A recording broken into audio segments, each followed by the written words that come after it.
Gujarat police દ્વારા નશાના વપરાશ પર અંકુશ લાવવા સતત ચુસ્ત કાર્યવાહી કરવામાં આવી રહી છે. રાજ્યના યુવાનોને નશાથી દૂર રાખવા સ્ટેટ મોનિટરિંગ સેલને સતર્ક રહેવા સૂચના આપવામાં આવી હતી અને અંતર્ગત સ્ટેટ મોનિટરિંગ સેલની ટીમે આજે ભીલાડ હાઈવે પર મોટી સફળતા મેળવી છે. સ્ટેટ મોનિટરિંગ સેલને બાતમી મળી હતી કે એક ભાડાની કારમાં 2 નાઇજીરિયન નાગરિકો મોટી માત્રામાં એમડી ડ્રગ્સ લઈ જઈ રહ્યા છે. આ બાતમીના આધારે ટીમે ભીલાડ હાઈવે પર વોચ ગોઠવી હતી.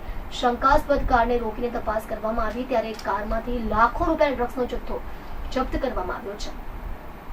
જપ્ત કરાયેલા પદાર્થની વલસાડ એફએસએલ દ્વારા તપાસ કરાતા એમડી ડ્રગ્સ હોવાનું જાણવા મળ્યું. આરોપીઓએ પ્રાથમિક પૂછપરછમાં કબૂલ્યું કે તેઓ મુંબઈથી ભાડાની કારમાં સુરત જઈ રહ્યા હતા, પરંતુ આ ડ્રગ્સ કોને પહોંચાડવાના હતા અને આ રેકેટમાં અન્ય કોણ સામેલ છે તે દિશામાં વધુ તપાસ ચાલી રહી છે. આ ઘટનાને લઈને ભીલાડ પોલીસ મથકે ગુનો નોંધવાની કાર્યવાહી હાથ ધરવામાં આવી રહી છે. રાજ્યમાં નશાના વેપારને મૂળથી ખતમ કરવા માટે પોલીસ તંત્રની આ કડક કાર્યવાહી આગામી દિવસોમાં પણ યથાવત રહેશે.